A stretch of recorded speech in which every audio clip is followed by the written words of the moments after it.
നടി ആക്രമിക്കപ്പെട്ട കേസിൽ വിധി പറഞ്ഞ സെഷൻസ് ജഡ്ജി ഹണി എം വർഗീസിന് സ്ഥലം മാറ്റും. ആലപ്പുഴ പ്രിൻസിപ്പൽ സെഷൻസ് കോടതിയിലേക്കാണ് സ്ഥലം മാറ്റിയത്. വിഷ്ണു സുരേഷ് കൊച്ചിയിൽ ചെയ്തു. വിഷ്ണു, ഇതൊരു സ്വാഭാവിക നടപടിയല്ലേ?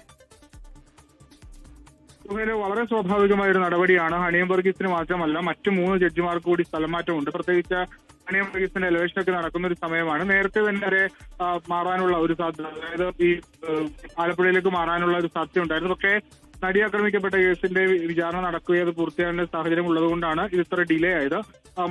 മറ്റു കാര്യങ്ങളൊന്നും തന്നെ അതിലില്ല. ഈ അടുത്ത ദിവസം തന്നെ അവർ ആലപ്പുഴയിലേക്ക് പോകും. അതിനുശേഷം പുതിയൊരു ജഡ്ജി ആയിരിക്കും ഇവിടെ വരിക. ഈ നടി ആക്രമിക്കപ്പെട്ട കേസിൽ വിധി പറഞ്ഞ ഹണി എം വർഗീസാണ് ഇപ്പോൾ ആലപ്പുഴയിലേക്ക് മാറ്റമുണ്ടായിരിക്കുന്നത്. വളരെ സ്വാഭാവികമായ ഒരു നടപടിയാണ്.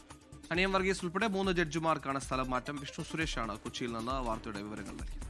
ലോകത്തെവിടെയായാലും ഏത് സമയത്തും 24 വാർത്തകളും ഓഗ്മെന്റഡ് റിയാലിറ്റി പാക്കേജുകളും എക്സ്പ്ലെയിനറുകളും വിശദമായി കാണാൻ ഞങ്ങളുടെ യൂട്യൂബ് ചാനൽ നിങ്ങൾക്ക് സബ്സ്ക്രൈബ് ചെയ്യാം.